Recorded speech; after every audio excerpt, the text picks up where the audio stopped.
All right. Okay, 3 stories, then the question of what is consciousness? Then, and now it's not advancing. Okay, there we go. Limitations of some limitations of some of our conventional perspectives on consciousness, some alternative approaches to understanding consciousness. The question of, is there evidence for some of these unconventional ideas about consciousness? And I'll say that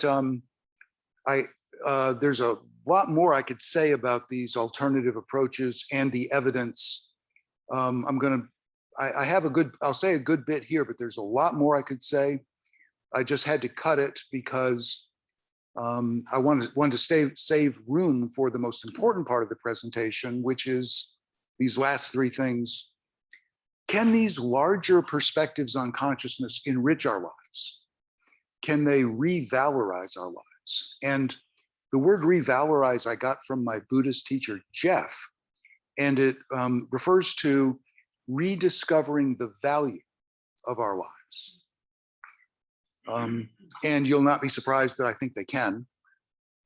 But as long as these perspectives on consciousness are cognitive and not experiential, they're limited. And so the next question that I have is, when these perspectives become experiential, which we usually refer to as non-ordinary states of consciousness, when they become experiential, can they enrich and revalorize our lives? I think so. And if there's time, we'll talk about some recommendations for living a more meaningful life. I'm not sure we'll really get to that. You all will get a copy of the of this PowerPoint. So what I don't get to, you can you can get from there. And I'd be happy to have a conversation with any of you all who'd like to talk about this stuff. So my first story. So I've got 3 stories here. An encounter. Oh.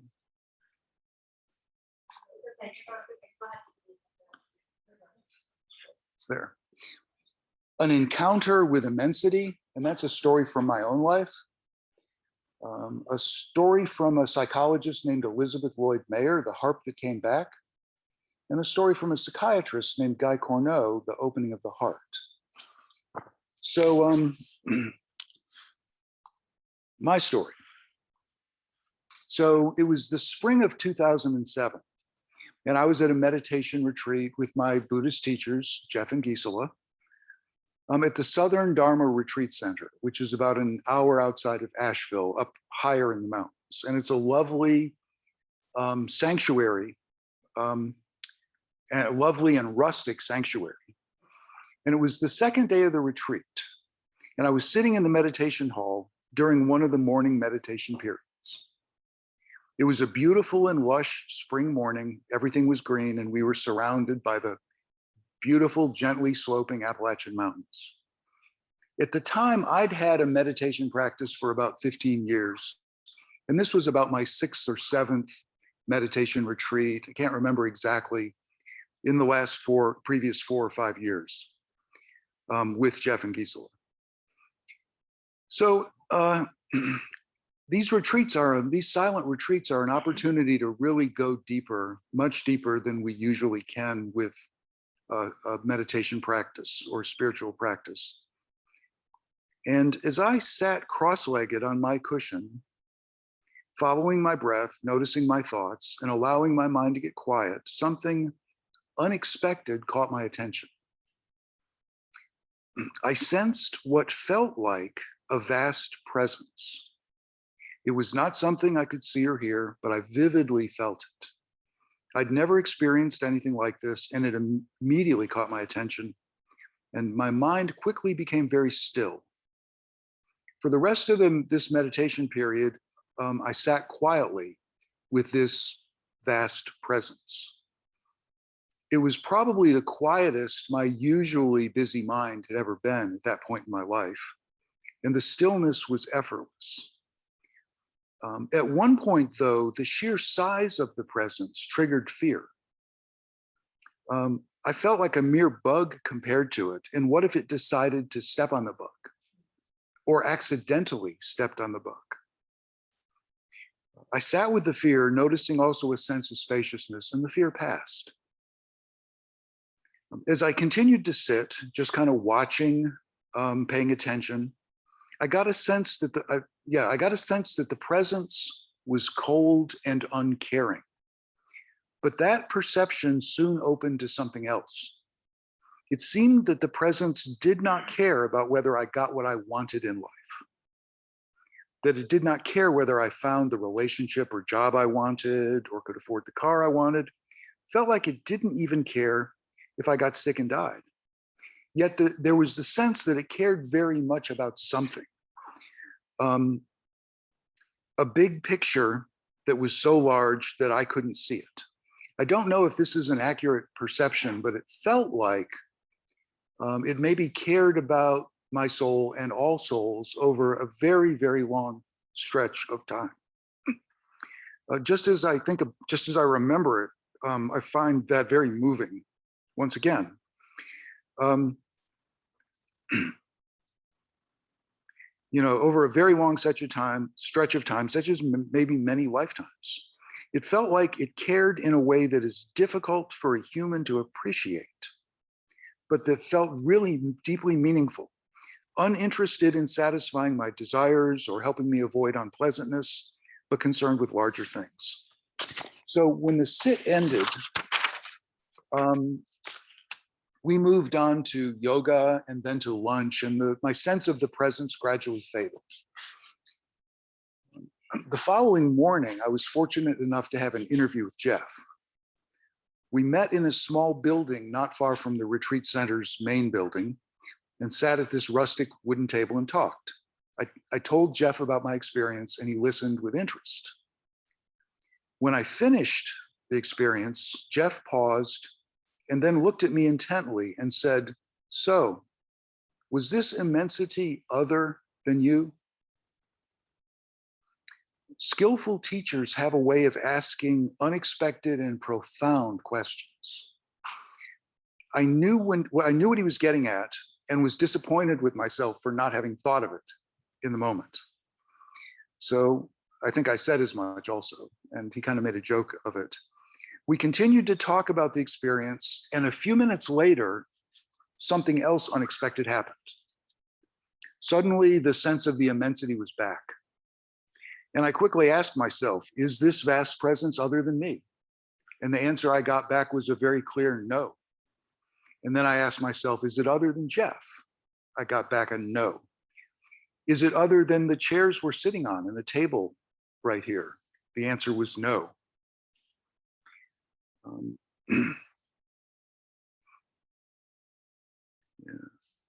So I told Jeff what was happening, and he helped me stay with the experience for the rest of our time together.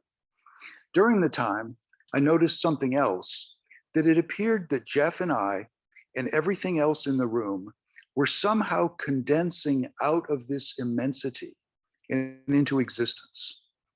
Once again, my mind was alert but profoundly quiet. When our time was up, I left Jeff, walked back to the retreat lodge. Everything in the lush green Appalachian springtime, the trees, the flowers, the nearby creek, all appeared emerging from immensity. And I watched immensity meeting immensity. Every single thing was emerging from this vast presence, a presence that I can only describe as immense consciousness without borders. Everything seemed made of consciousness. There was a powerful feeling of having finally come home after having been lost for all of my life.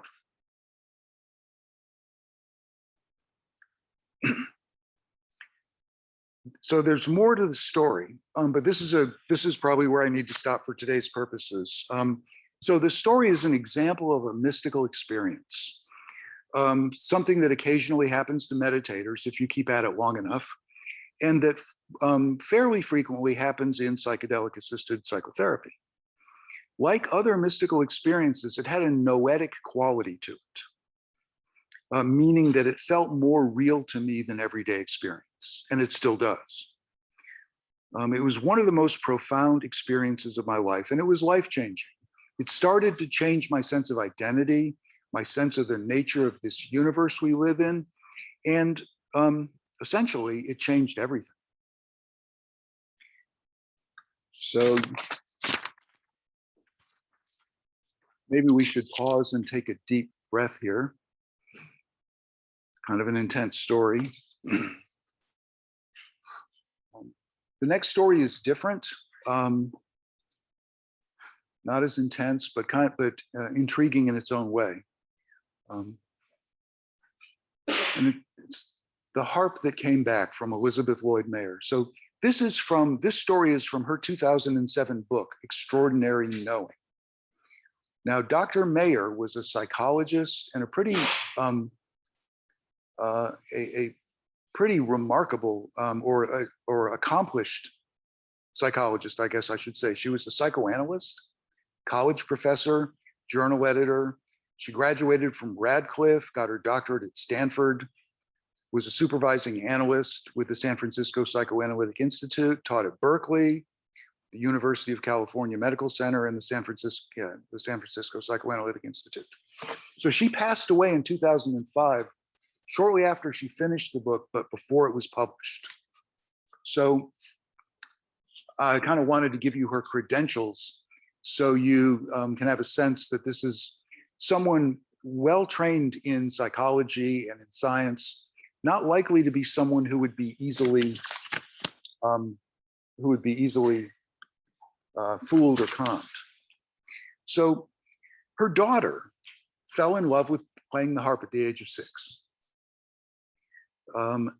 She played a smaller handmade harp, very expensive harp made by a master harp maker, not one of these classical harps, which you can't see a 6-year-old playing. And when she was 11, in December of 1991, the harp was stolen from a theater in Oakland after a Christmas performance that she had performed in. And they tried all kinds of things to get the harp back. The police investigated, they contacted all the harp dealers, all of the music dealers in the United States pretty much, put an ad in the newsletter for the harpist organization. And even they even had a CBS TV news story. They couldn't find it. Finally, one of her friends said to her, if you really want the harp back, you might be willing to try something very different. And the friend suggested she consult a dowser. Now, a dowser you may know of as someone who, supposedly finds underground water using a forked wooden stick. Well, supposedly a good dowser can find a lot more than that. So Dr. Mayer was desperate enough to give it a try, and her friend connected her with Harold McCoy in Fayetteville, Arkansas, who at the time was the president of the American Society of Dowsers. He told her to send him a map of Oakland, and she overnighted a map of Oakland to him. 2 or 3 days later, he told her an exact location for the harp. She contacted the police, said she had a tip that it was at this particular location. And they said, well, that's not enough for a search warrant. And said, and by the way, we're about to close the case because we can't find the harp. She wasn't ready to give up yet. So she put up flyers offering a reward in a 2-block radius around the house. So this is not a very large area. And several days later, got a phone call from a man who said, my neighbor got one of those harps recently. I might be able to help you get it back. A couple weeks later, and several other strange phone calls, she got a call telling her to meet a young man behind a Safeway store at 10 p.m. That might not seem like a good idea. No, but she did it and she got the harp back. Yeah. And in her words, 25 minutes later, as I turned into my driveway, I had the thought, this changes everything. You have to wonder, how could the dowser find this with no concrete information? It again suggests that maybe there's a little more to consciousness than we typically think. And my last story is shorter. This is from Guy Corneau, MD. He's no longer alive either, but he was a Canadian psychiatrist. And I got this book, by the way, from a book called Happiness, A Guide to Developing Life's Most Important Skill by Matthew Ricard. It's a book on Tibetan Buddhism that was given to me years ago by my friend Pete Harris. So he spent months very sick, on the verge of death, in a lot of pain. I don't know what he had, but he finally reached a point where he stopped fighting the pain and just basically opened himself up. Just essentially, I would say probably you'd call it surrender. And he experienced a heart opening. And let me read you his brief account of it. The opening of the heart only became more marked in the following days and weeks. I was plunged into nameless beatitude. A vast fire of love burned within me. I only had to close my eyes to partake of it, long and satisfying draughts. And then I understood that love was the very fabric of this universe, the common identity of each being and each thing. There was only love and nothing else. In the long run, suffering helps us to discover a world where there's no real division between external and internal, between the body and the mind, between me and others. So,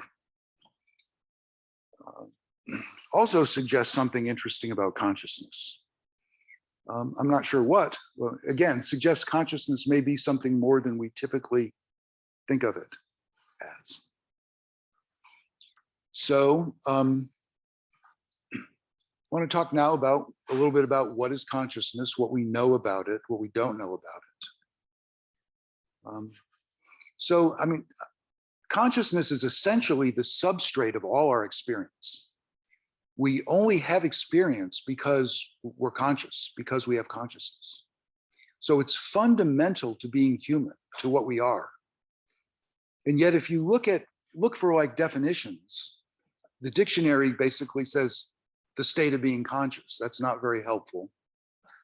Or awareness of one's existence, sensations, etc. Not terribly helpful either. It turns out that there is no agreed upon scientific definition of consciousness and no agreed upon scientific theory. Yeah, think about what that means. I mean, so essentially, if consciousness is fundamental to being human, we don't know what we are. So, consciousness is generally considered to be an emergent property of the brain, a product of the complex physical processes of the brain, which is also called an epiphenomenon. But there's no theory to explain how consciousness might emerge from matter or from living organisms. There's absolutely no theory for how this would happen. It's considered a given, but no theory. And this in philosophy and neuroscience is called the hard problem of consciousness.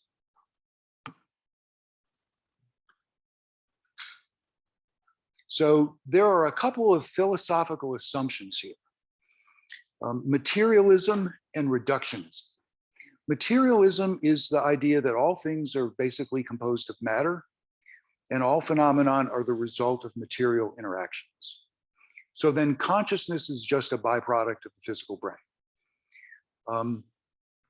And some materialists believe that consciousness is either irrelevant or an illusion. For those who say it's irrelevant, I would say, it seems to me consciousness just reached that conclusion. Seems like it's not so irrelevant. And reductionism, the belief that we can understand things best by breaking them down into smaller and smaller parts. Now, these are, not unreasonable assumptions, but they're assumptions.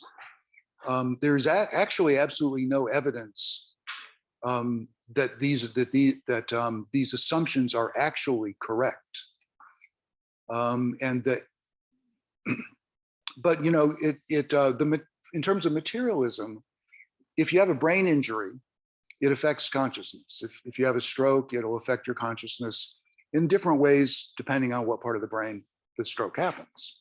So you can see where, you know, it makes sense to assume that consciousness comes from the brain.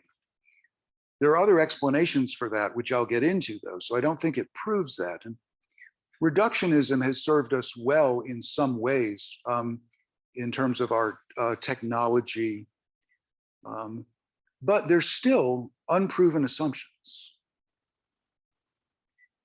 And these assumptions, for me, and for some people, raise some existential questions. If the universe is composed primarily of matter, and consciousness is just a byproduct of the brain, what's the meaning of life? And are life and consciousness just flukes in an otherwise dead and meaningless universe? These are questions that troubled me from my early adult life until probably my mid-40s. And I think that the assumptions of reductionism and materialism pervade our culture so much that they tend to squeeze the meaning out of life. And may have something to do with why depression and anxiety disorders are so common. They certainly contribute to existential questions for some people. Then I'd just like to finish up this section, by pointing out the opposite assumptions. Idealism is the belief that consciousness is primary, matter is secondary. And ideas and spirit make up the most fundamental reality. Holism is the belief that we can best understand things by looking at the whole. The whole is greater than the sum of the parts. How do we decide which assumptions are true? Materialism or idealism, reductionism or holism? I'd like to suggest that maybe we don't even have to choose between them.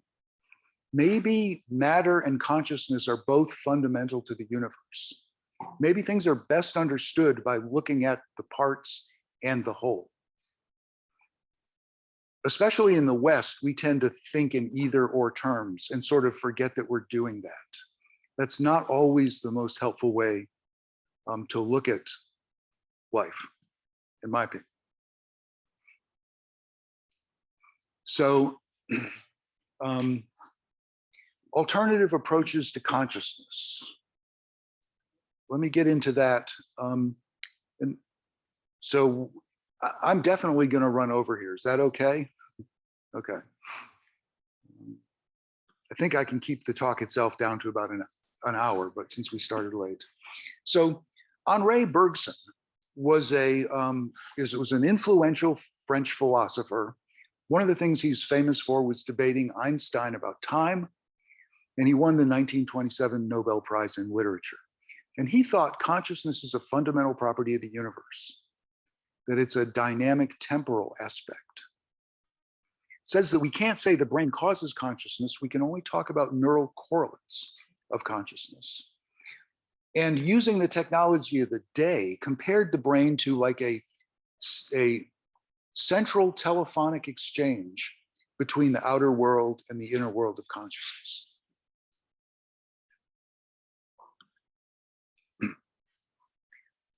And I'm not going in chronological order here. I'm in talking about these people and these ideas. I'm basically going in the order that makes the most sense, I think, for the talk. So David Bohm was considered one of the more significant theoretical physicists of the 20th century. So he was pretty much recognized as being gifted from very early in his career. His PhD research was on the collisions of protons and neutrons. And it turned out to be so useful to the people who were making working on making an atomic bomb, the Manhattan Project, that his research got classified, and he couldn't access his own research. It didn't help that he had some radical political ideas, that he had briefly joined the Communist Party in the US, interested in, actually he was looking for people to talk to about Hegel, and he didn't find them, so he quit. Yeah, so he wasn't able to finish his dissertation, and he got his doctorate on the certification of Robert Oppenheimer, who was the head of the Manhattan Project. He made all kinds of theoretical contributions, some of them a bit controversial. He collaborated with, so he made contributions to quantum theory, to relativity, and he worked with Carl Pribram, a psychologist at Stanford, on a holographic model of brain function. So he had a philosophical side, but I mainly, basically, just given our limited time, want to share this quote. It has been commonly accepted, especially in the West, that the mental and physical are quite different, but somehow are related.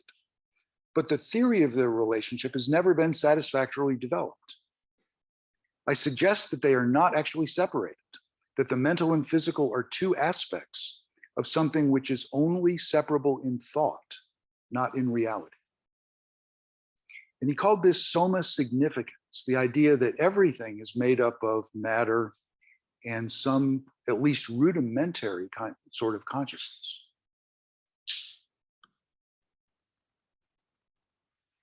And here's a recent paper from, it's called The Autodidactic Universe, from researchers at Brown University, an Ivy League school, and Microsoft. And an autodidact is someone who can teach him or herself something complex. Like if you can teach yourself classical piano or advanced calculus, you're an autodidact.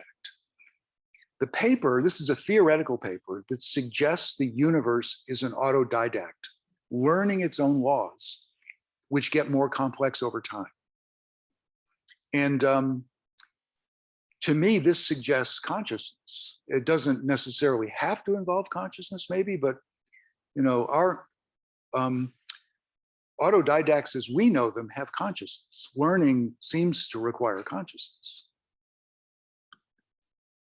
And then this other recent paper from a physicist at the University of Minnesota, The World is a Neural Network. They postulate that the entire universe at its most fundamental level is a neural network, and we are little nodes in it. And again, we pretty much associate neural networks with consciousness.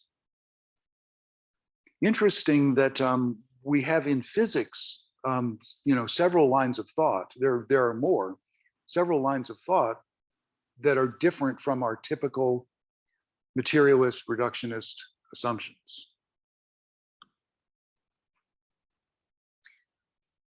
Now going back in time a little bit, I want to mention Aldous Huxley. Novelist, philosopher, wrote Brave New World, which probably most of us have read. The Perennial Philosophy is one of my favorite books. You may know he wrote a book called The Doors of Perception about his experiences with mescaline. And based on those experiences, he concluded that the brain is like a reducing valve for consciousness. That the brain takes mind at large, which I assume is consciousness out there somewhere, and narrows it to, in his words, the measly trickle of the kind of consciousness which will help us stay alive on the surface of this particular planet. So narrows consciousness for survival value. So an interesting question here, I think, is what is lost in that narrowing? What is lost? And in a sense, we can only imagine, or we may have some idea. I think one thing that is lost is a deep sense of our own value, and a deep sense, a deep knowing of the value of other people, animals, the world, everything. I also think one thing that's probably lost is some of our capacity for compassion and love. Perhaps our capacity for imagination, some of that is perhaps lost.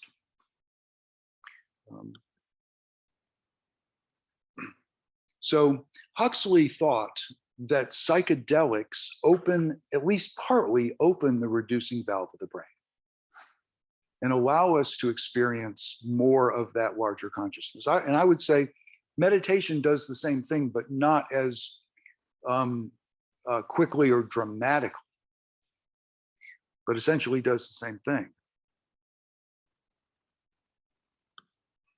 And then Stanislav Grof. He was one of the first researchers to research psychedelics and use them clinically. He's famous for developing holotropic breath work. He said, very few people, including most scientists, realize that we have absolutely no proof that consciousness is actually produced by the brain, and not even a remote notion of how something like that could possibly happen. And he suggested that the brain is like a radio receiver that receives and organizes consciousness. If you go back to the idea that if the brain is producing consciousness maybe, and a brain injury affects consciousness, well, a broken or partially broken radio receiver wouldn't channel consciousness very well or very effectively either. And he considered LSD in particular, but all psychedelics, to be as useful to psychology as the telescope is to astronomy and the microscope to biology. I remember hearing this years ago and thinking that sounded kind of silly. That's before my education in psychedelics, and I now think he's right.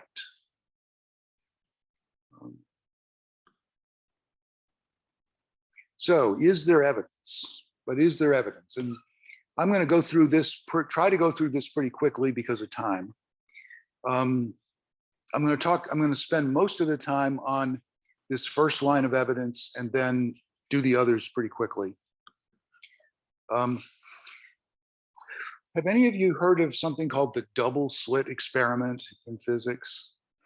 It's a classic physics experiment designed to determine if light travels in waves or as particles. And the results are kind of paradoxical. So to make sense of it, imagine two walls, one with a couple of holes in it or slits in it, and then one behind it that's solid.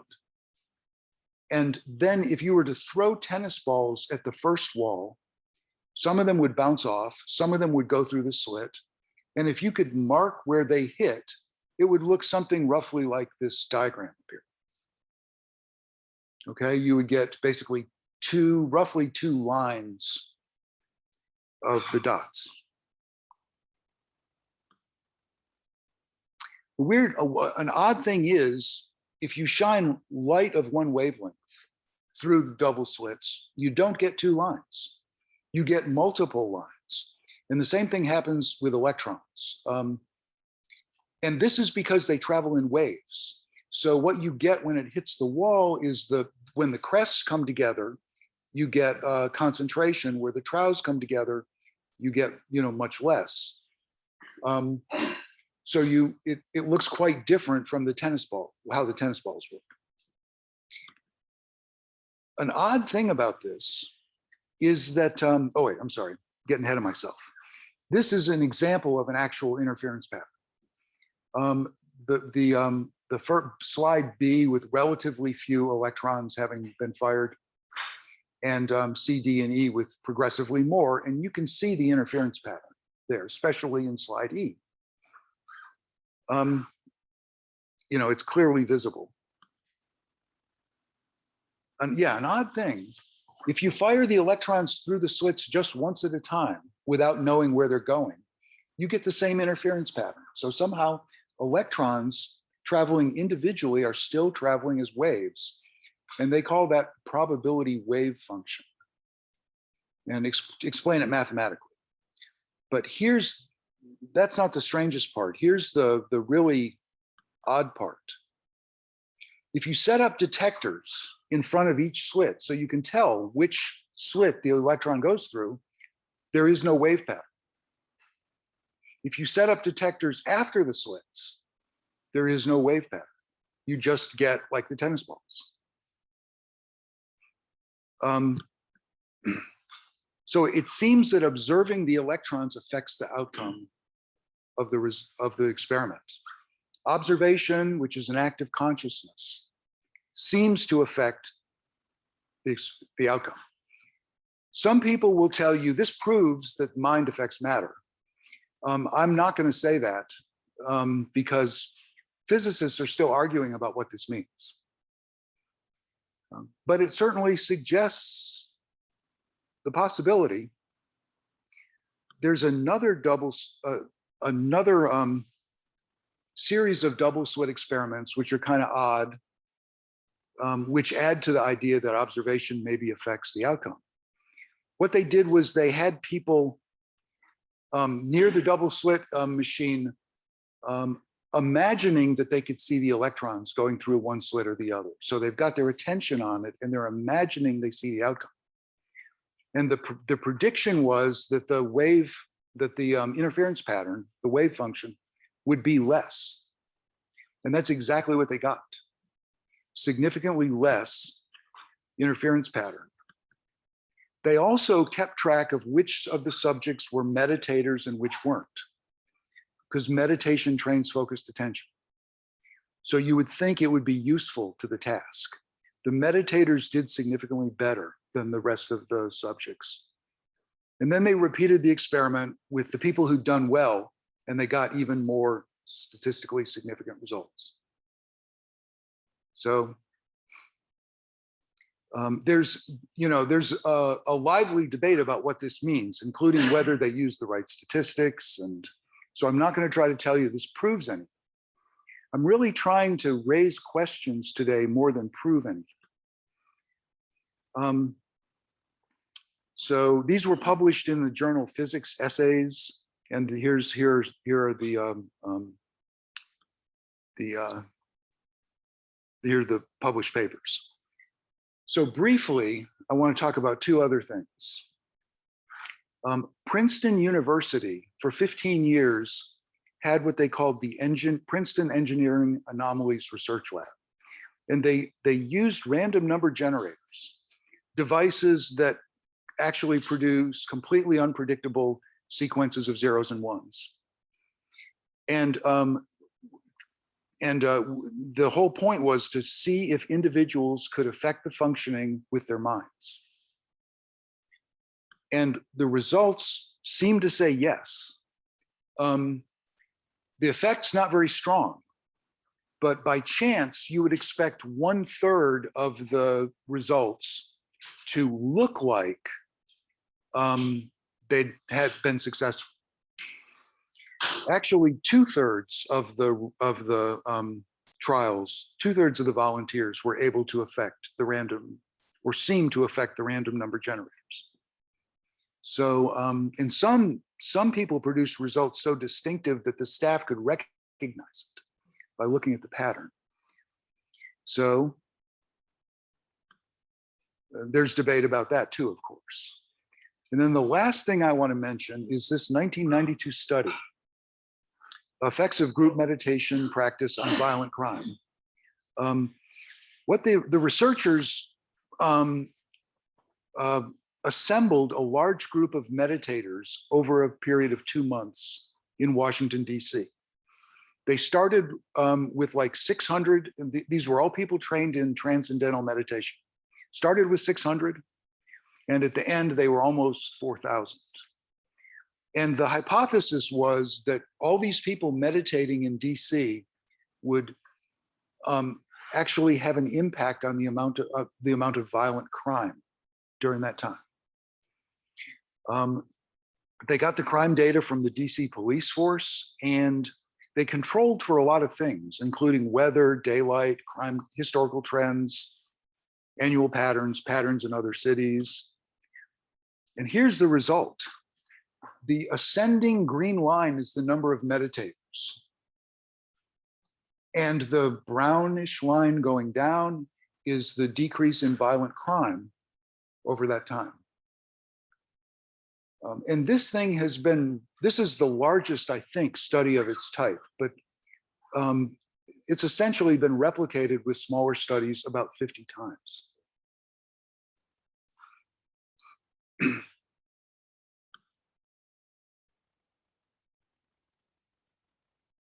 So what's the point? Can you just say for people who have to leave, if this is being recorded, you can watch it online? Yeah. You have to go. Right. Right. So if you couldn't hear that, this is being recorded. If you have to leave, then you'll be able to see it online. Okay, so there are two levels of what's the point here.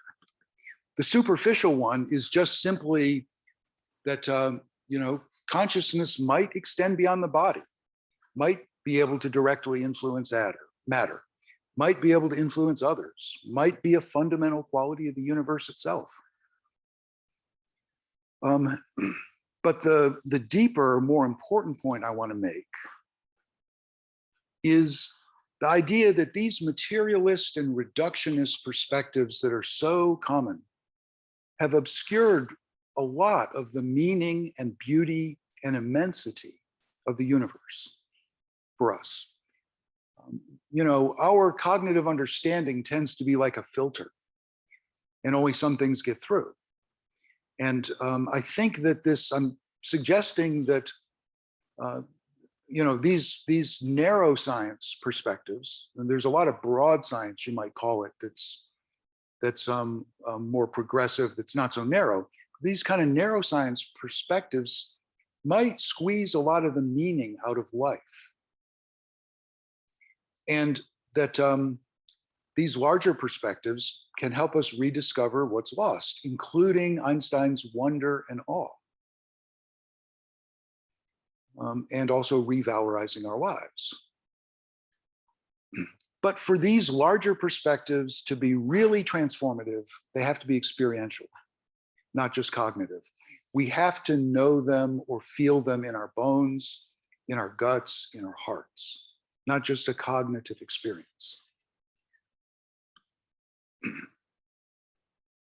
And so back to some stories. This is part of how psychedelic assisted therapy appears to work. There are a lot of other factors going on, but these experiences of larger consciousness can be transformative. And I want to share with you, this is Carrie Pappas, who was in the Johns Hopkins psilocybin study for people who are terminally ill. She had stage 3 lung cancer and was paralyzed with anxiety about her illness when she entered the study. So here's what she said.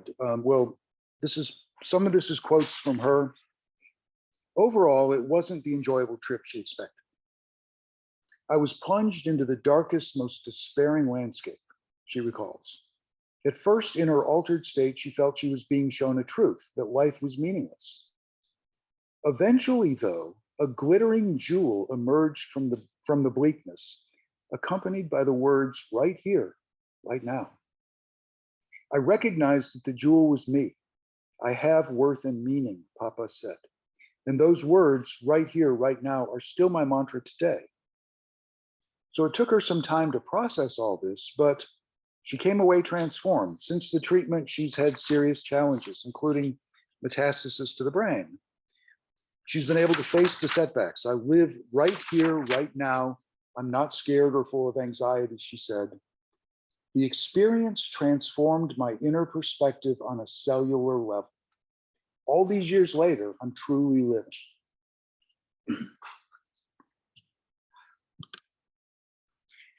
And I want to share with you John Saul's experience of MDMA-assisted psychotherapy. So this was his second session. The first session was helpful, but not terribly dramatic for him. So he says, describing this session, it wasn't too long before I noticed that objects in the room were vying for attention and admiration. Plants, paintings, and musical instruments seemed busy and brimmed with personality. Then it came time to do some work. A gentle but firm shoulder urged me there. That topic again, meaning, so he should have explained this. He was suffering from, what's on here, scleroderma, a life-threatening, painful physical illness. He was an athlete who could no longer do anything athletic. So that topic again, lift the curtain and look at it, except there's no curtain. It's floating and slowly rotating in front of me. So he goes on to say that we talk, he's referring to the therapists, about the most uncomfortable things. Yet I feel something beyond comfort. Beauty radiates from sadness. I witness raw emotion, like I grabbed a live power line and watched it arc into my body, awestruck. I felt something beyond compassion, beyond humility. I felt gratitude and love on a different scale. This is some real learning, I thought. In my head and in my heart, a huge iceberg of sorrow, grief, disappointment, and anxiety cracked off and began to drift away. Throughout the day, 18 years of whatever lacked in my upbringing was gently placed into my heart. Then over the next 72 hours, it catalyzed in there, right where it belongs. So a year later, he was, the psychological changes and maybe spiritual changes allowed him to, led to him actually to a lot of physical recovery. So because he was no longer so afraid, he was eventually able to get back into running, doing a half marathon, and became certified to teach aerial yoga. And that's a picture of him doing aerial yoga.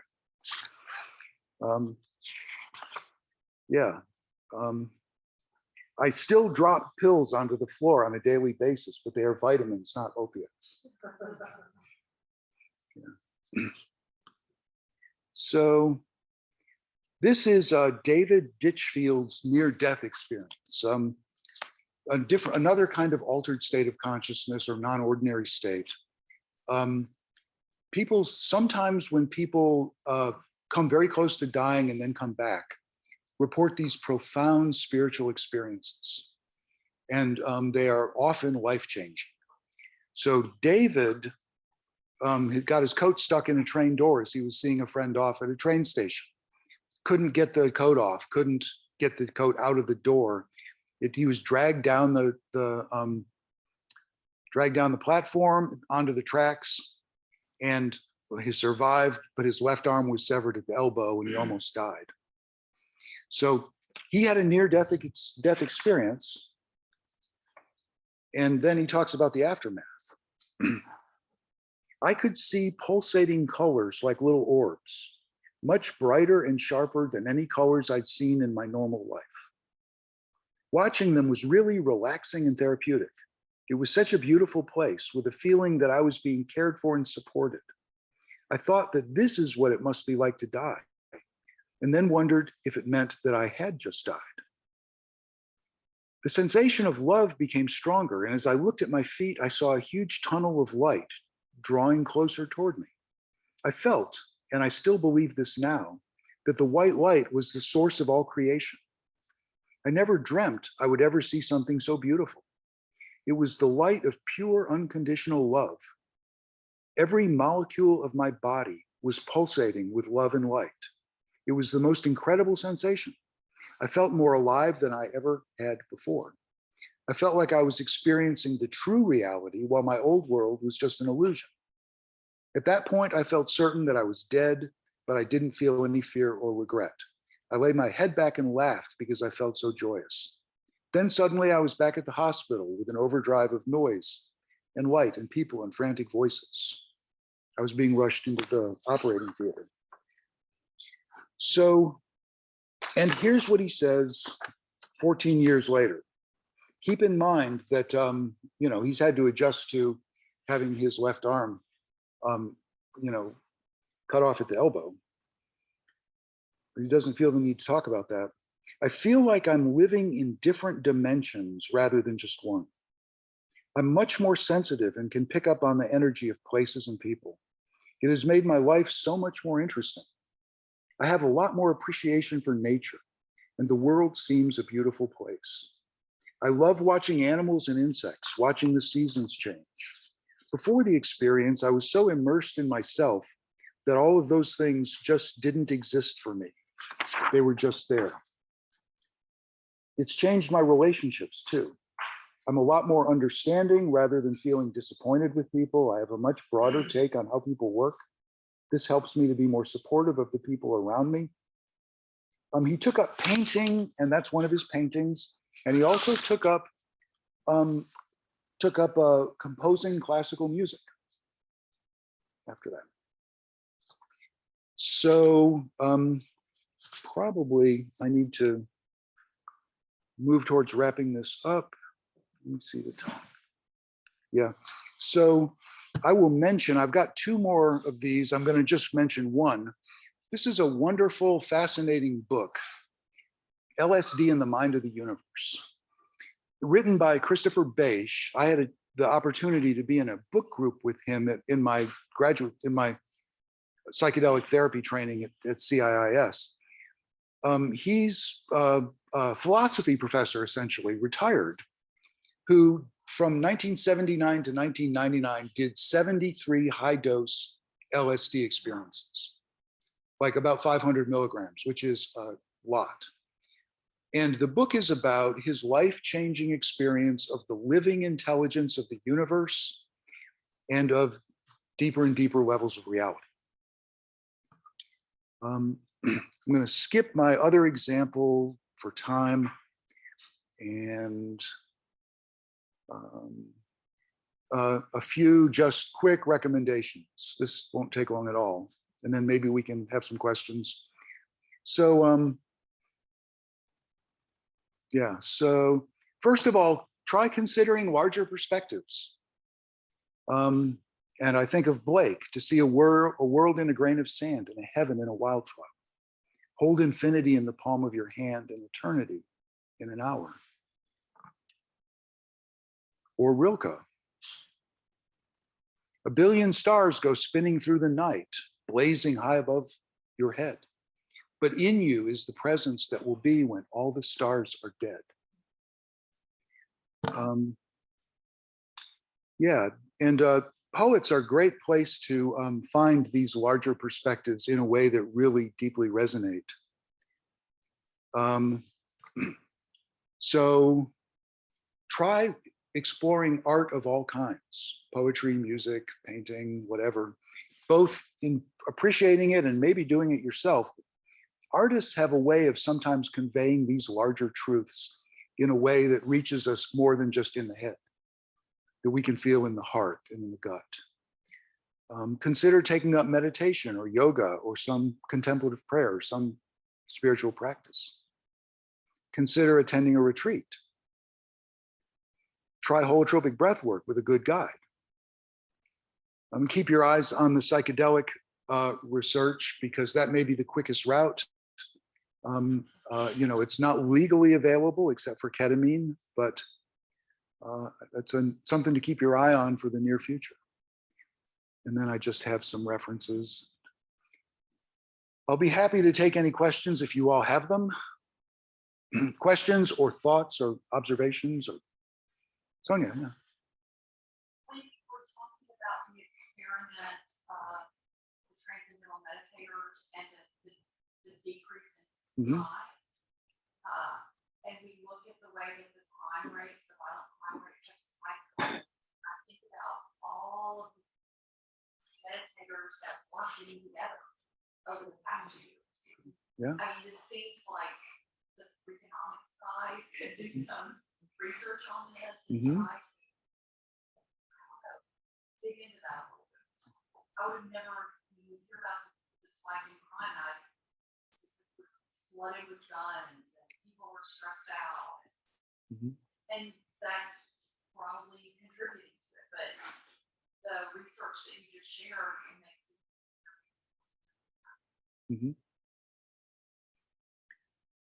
I agree.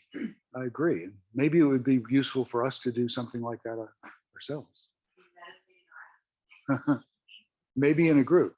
Yeah. I was Yeah. about to buy the book from some type called Secret Life of Plants. Oh. How plants, they were fighting with responses to term. Mhm.